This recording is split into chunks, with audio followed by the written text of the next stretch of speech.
Pessoal, paramos na rescisão contratual, né? Rescisão contratual, ela se divide em quatro: rescisão contratual unilateral, rescisão contratual judicial, amigável e rescisão contratual de pleno direito, ok? Lembrando que nesse assunto que nós estamos estudando, serviço público, é fundamental você baixar a Lei 8.987, né, de 95, que dispõe sobre o regime de concessão e permissão da prestação de serviços públicos, previsto no artigo 175 da Constituição Federal, Constituição da República Federativa do Brasil. É fundamental você baixar a lei seca, ok? Ok, vamos lá. Deixa eu dar uma ajustada aqui na cadeira aqui. Vamos lá. Olha só. Bom, temos que ver o seguinte: não há possibilidade de rescisão por caso fortuito e força maior.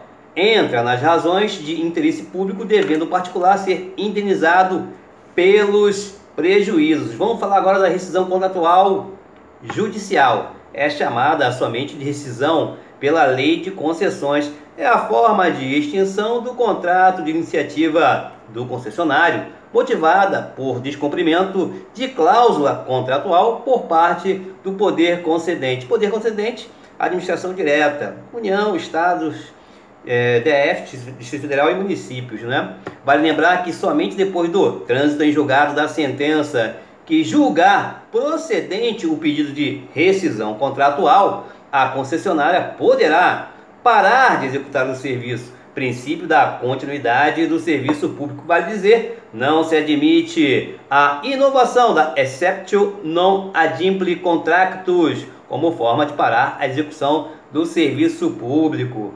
Bom, segundo o doutrinador Carvalho Filho, lembra ser possível ao concessionário ingressar com ação cautelar a fim de suspender a execução do serviço quando, em não fazendo, puder a situação levar à ruína o concessionário. Segundo o nosso doutrinador. Deixa eu baixar aqui a cadeira, trocando de óculos, fica bem, melhorou agora. Bom, vamos falar agora da rescisão contratual amigável. E depois, amigável, o próprio nome já diz, né? Não há litígio, não há contenda, né? Há um consenso entre as partes, ou seja, o contratante, a administração direta e o concessionário. Bom, e a última, né, rescisão contratual, que é a rescisão de pleno direito, né? Que é uma expressão da doutrina: falência ou extinção da pessoa jurídica, falecimento ou incapacidade civil do titular da empresa individual, né, de prestar o serviço. Anulação, quando o contrato ou licitação forem ilegais.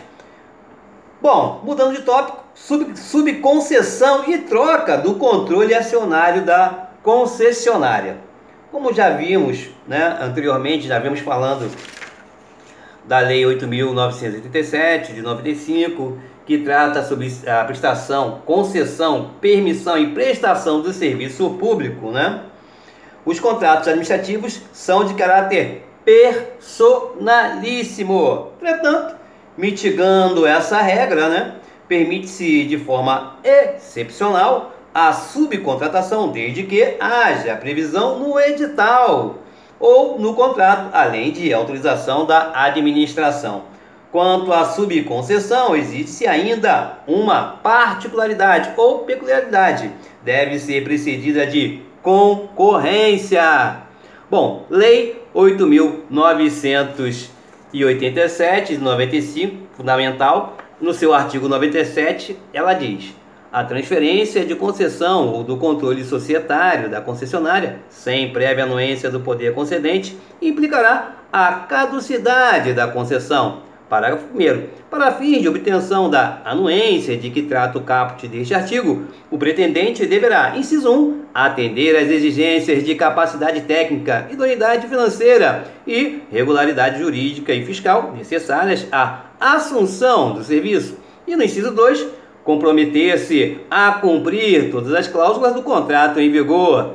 Parágrafo 2º. Nas condições estabelecidas no contrato de concessão, o poder concedente autorizará a assunção do controle da concessionária por seus financiadores para promover sua reestruturação financeira e assegurar a continuidade da prestação do serviço. No seu parágrafo 3º, do artigo 27 da Lei 8.987 de 95, diz o seguinte: na hipótese prevista no parágrafo 2º deste artigo, condições estabelecidas no contrato de concessão, o poder concedente autorizará a assunção do controle da concessionária por seus financiadores para promover sua reestruturação financeira e assegurar a continuidade da prestação de serviços. O poder concedente, a administração direta, exigirá dos financiadores que atendam às exigências de regularidade jurídica e fiscal, podendo alterar ou dispensar os demais requisitos previstos no parágrafo 1º, inciso 1 deste artigo.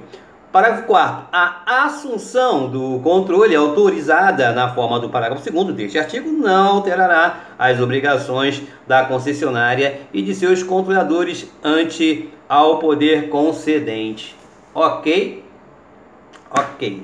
Bom, vamos ver agora o conceito de reversão. Reversão é a transferência de bens do concessionário para o patrimônio do concedente em virtude da extinção do contrato. Concedente, administração direta, pode ser o Estado, União, Distrito Federal ou municípios. Bom, na verdade, os bens nunca foram do concedente, da administração direta, que contrata. Passam a sê-lo quando se encerra a concessão. Nem sempre há de se exigir a reversão. A reversão pode ser onerosa ou gratuita, vai depender do contrato. Onerosa é quando o concedente é obrigado a indenizar o concessionário, pois os bens foram adquiridos com seu exclusivo capital. Na reversão gratuita, a fixação da tarifa, que é um preço público, já levou em conta o ressarcimento do concessionário pelos recursos empregados na aquisição de bens. Portanto, o concedente tem direito à propriedade dos bens sem qualquer ônus, já está incluso na tarifa. Os bens da reversão são somente os empregados para execução do serviço exclusivamente. É indispensável o ajuste no contrato.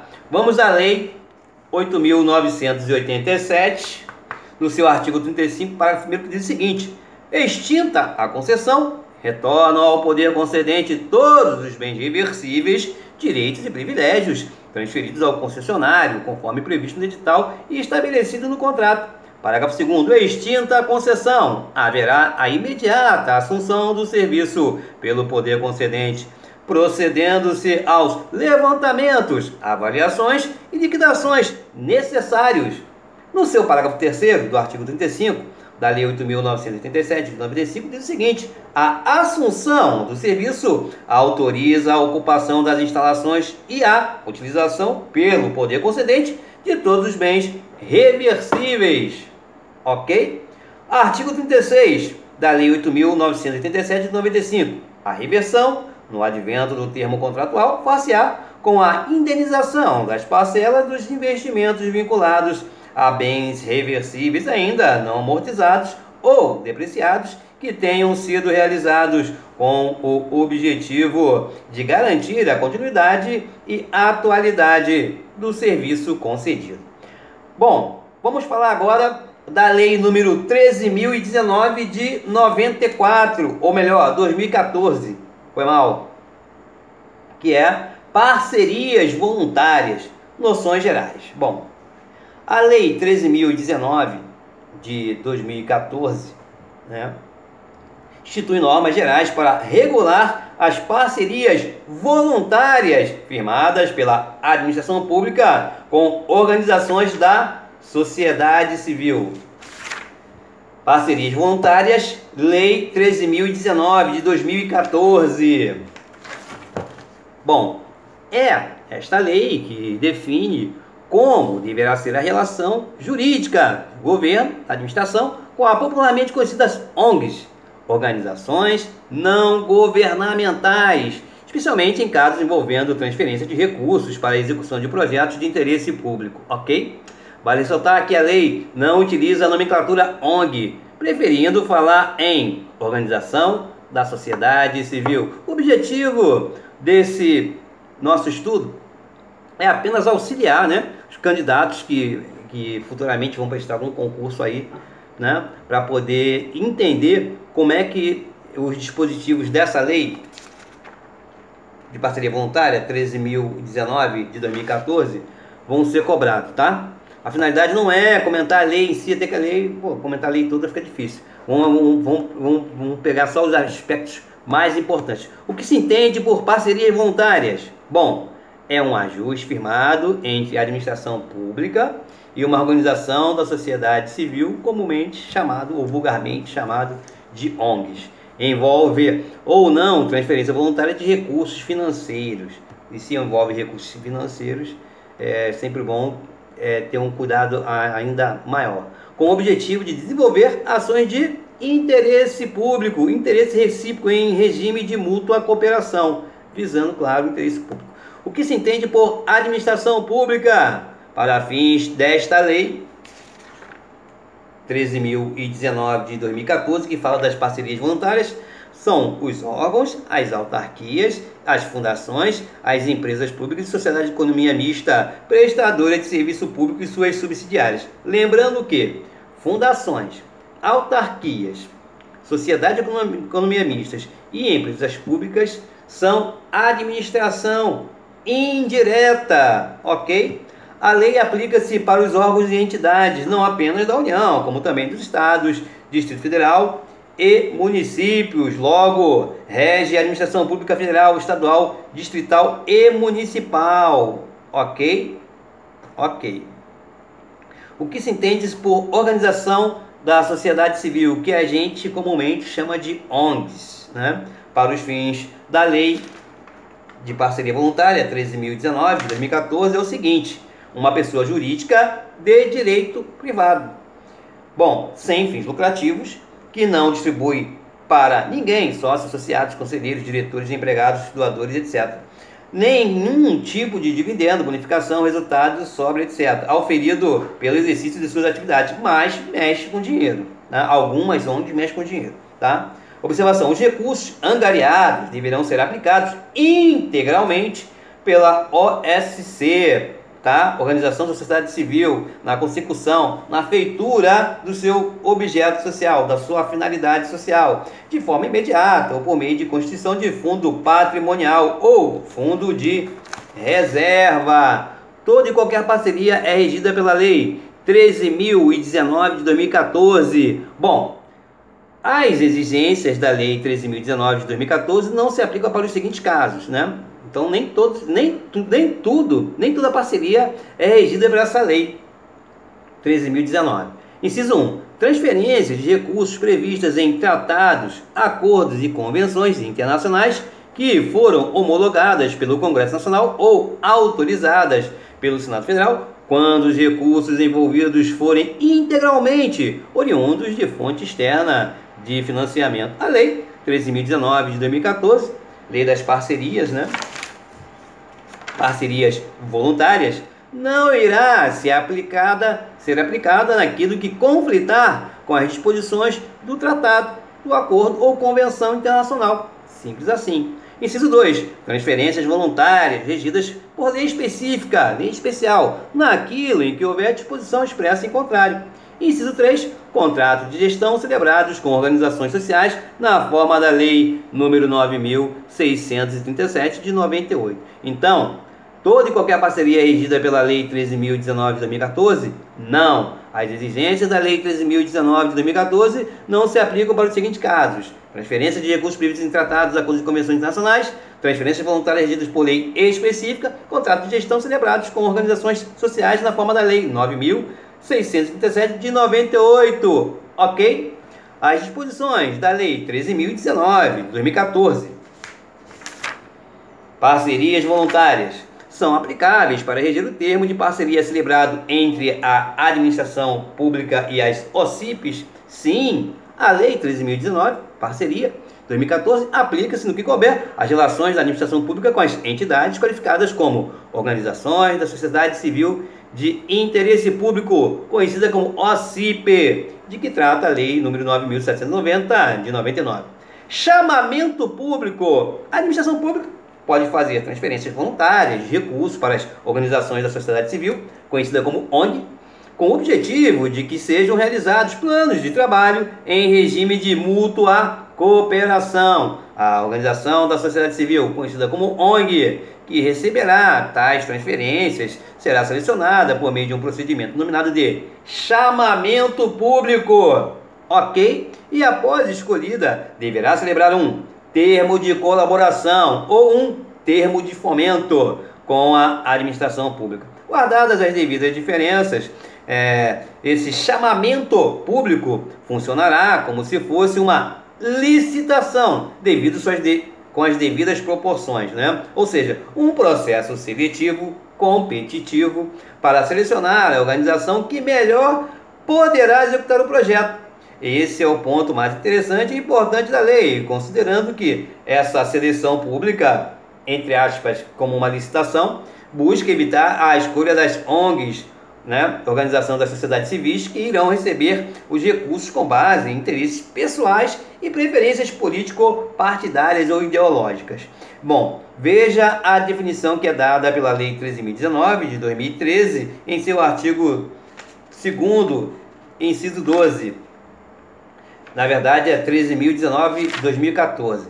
Inciso 12. Chamamento público, procedimento destinado a selecionar organização da sociedade civil, ONGs, para firmar parceria por meio de termo de colaboração ou termo de fomento, no qual se garanta a observância dos princípios da isonomia, da legalidade, da impessoalidade, da moralidade, da igualdade, da publicidade, da probidade administrativa, da vinculação ao instrumento convocatório, do julgamento objetivo e dos que lhes são correlatos. Esse chamamento público é obrigatório para a celebração de qualquer modalidade de parceria, salvo algumas exceções previstas na própria Lei 13.019 e que serão vistas mais adiante no estudo. Bom, requisitos para o edital do chamamento público. O edital do chamamento público deverá conter as seguintes informações. Inciso 1,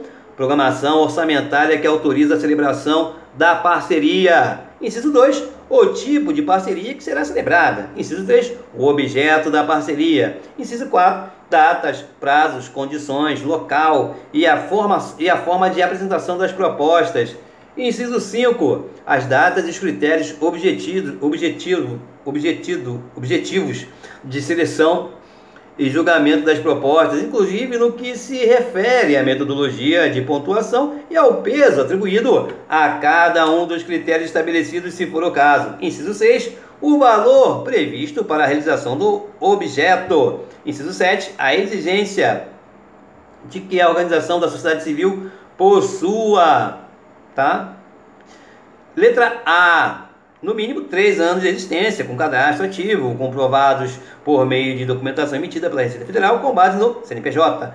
Letra B, experiência prévia na realização, com efetividade do objeto da parceria ou de natureza semelhante. Letra C, capacidade técnica e operacional para o desenvolvimento das atividades previstas e o cumprimento das metas estabelecidas. Bom, são proibidas cláusulas que restringam o caráter competitivo, estabeleçam preferências ou distinções em razão da naturalidade, da sede ou do domicílio dos concorrentes ou de qualquer outra circunstância impertinente ou irrelevante para o específico objeto da parceria.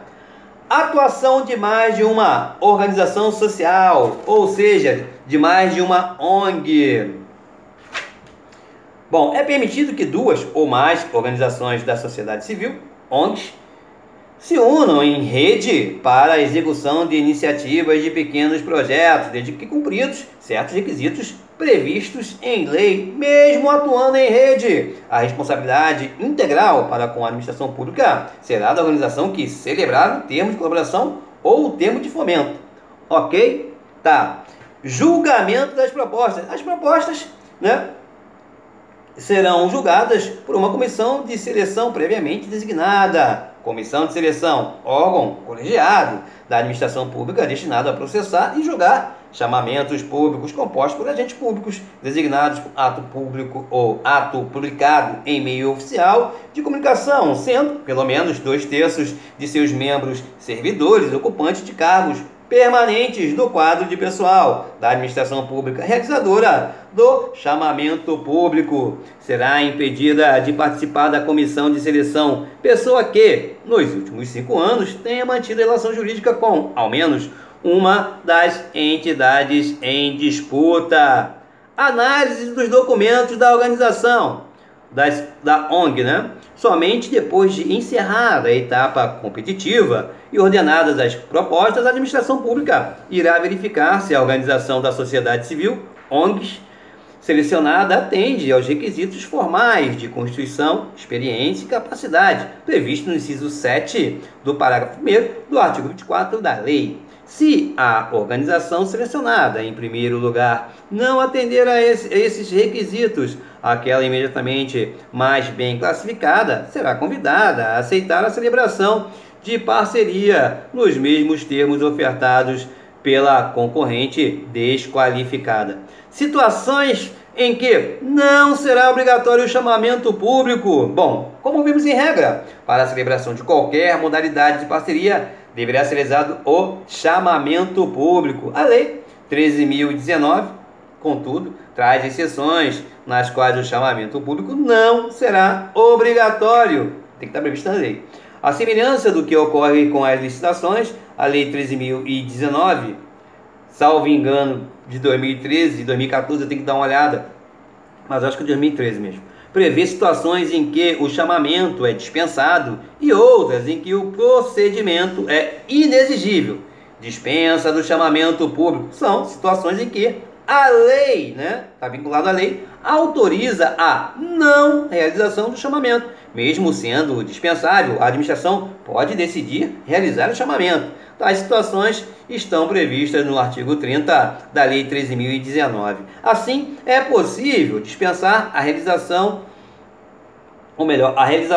do chamamento público. Primeiro, no caso de urgência decorrente de paralisação ou iminência de paralisação de atividade de relevante interesse público realizadas no âmbito de parceria já celebrada, limitada a vigência da nova parceria ao prazo do termo original, desde que atendida a ordem de classificação do chamamento público, mantidas e aceitas as mesmas condições oferecidas pela organização da sociedade civil vencedora do certame.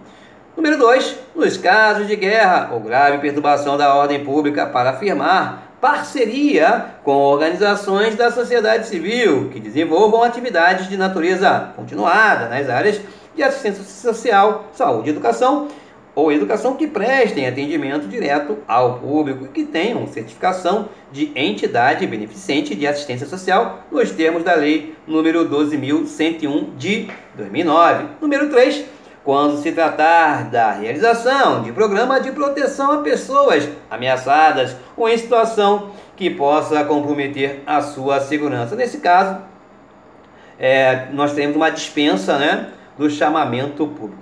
Inexigibilidade do chamamento público. Como o chamamento público é uma disputa, para que ocorra, é indispensável que haja pluralidade de objetos e pluralidade de ofertantes para que ele possa ocorrer. Bom, assim, a lei prevê em seu artigo 31, a Lei 13.019, que, se houver impossibilidade jurídica de competição, o chamamento público não será realizado, por ser inexigível. Confira o que diz a lei no seu artigo 31. Será considerado inexigível o chamamento público na hipótese de inviabilidade de competição entre as organizações da sociedade civil, em razão da natureza singular do objeto do plano de trabalho, ou quando as metas somente puderem ser atingidas por uma entidade específica.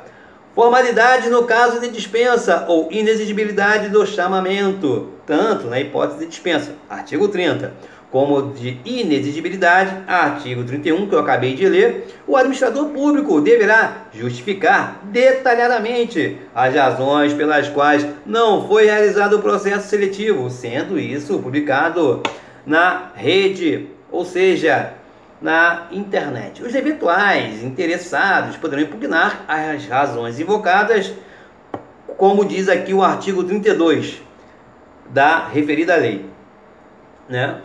Lei 13.019. Artigo 32. Nas hipóteses dos artigos 30 e 31 desta lei, a ausência de realização de processo seletivo será detalhadamente justificada pelo administrador público.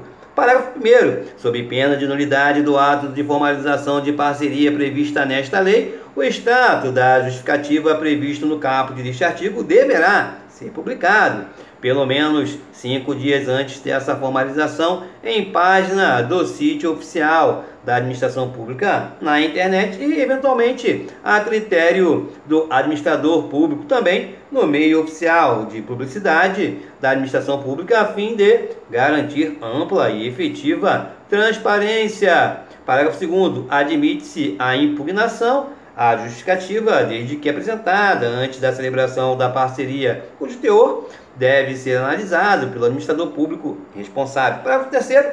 Havendo fundamento na impugnação, será revogado o ato que declarou a dispensa ou considerou inexigível o chamamento público e será imediatamente iniciado o procedimento para a realização do chamamento público conforme o caso. Para os fins desta lei, administrador público é o agente público, titulado órgão ou entidade competente para assinar o instrumento de cooperação com a organização da sociedade civil.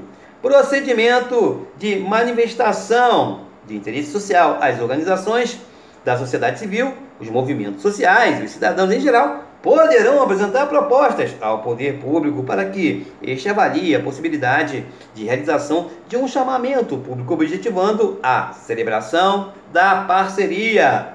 Exemplo, uma organização social faz uma proposta para que o poder público municipal inicie um trabalho de amparo às crianças e adolescentes carentes de determinado bairro. Essa proposta é feita por meio de um procedimento de manifestação de interesse social. A proposta a ser encaminhada à administração pública deverá atender aos seguintes requisitos. Primeiro, identificação do subscritor da proposta. 2. Indicação do interesse público envolvido. 3. Diagnóstico da realidade que se quer modificar, aprimorar ou desenvolver. E, quando possível, indicação da viabilidade, dos custos, dos benefícios e dos prazos de execução da ação pretendida. Preenchidos os requisitos acima, a administração pública deverá tornar pública a proposta em seu site na internet, nas redes sociais, e verificada a conveniência e oportunidade para a realização do procedimento de manifestação de interesse social, ou instaurará para a oitiva da sociedade sobre o tema. Observação 1. A realização do procedimento de manifestação de interesse social não implicará necessariamente na execução do chamamento público, que acontecerá de acordo com os interesses da administração. Observação 2. A realização do procedimento de manifestação de interesse social não dispensa a convocação por meio de chamamento público para a celebração de parceria. Observação 3. A proposição ou a participação no procedimento de manifestação de interesse social não impede a organização da sociedade civil de participar no eventual chamamento público subsequente. Vamos falar agora do termo de colaboração e termo de fomento. Bom, a administração pública pode fazer transferências voluntárias de recursos para organizações da sociedade civil, conhecida como ONGs, com o objetivo de que sejam realizados planos de trabalho em comum, regime de mútua cooperação. A organização da sociedade civil, conhecida como ONG, que receberá tais transferências, será selecionada por meio de um procedimento denominado de chamamento público. E após ser escolhida, deverá celebrar um termo, um termo de contrato, que na verdade a gente chama de termo de colaboração ou um termo de fomento, com a administração pública, que é, na verdade, um contrato. Definição de termos de colaboração e termos de fomento. A parceria voluntária celebrada entre a administração pública e as OSC é formalizada por meio de um termo de colaboração ou mediante um termo de fomento. Ok? Vamos lá? Tá. Bom, termo de colaboração não é sinônimo de termo de fomento. Existe uma pequena diferença entre os dois. Antes de vermos a diferença entre eles, confira as características que são iguais. Bom, o termo de colaboração ou o termo de fomento consiste em igualdade entre os dois. Um instrumento firmado entre a administração pública e a organização da sociedade civil, ONGs, foi selecionada no chamamento público por meio da qual esta organização se compromete a executar um plano de trabalho que tem como finalidade o interesse público. Isso é o que elas têm em comum. No próximo vídeo eu falo sobre as diferenças, ok? Até breve!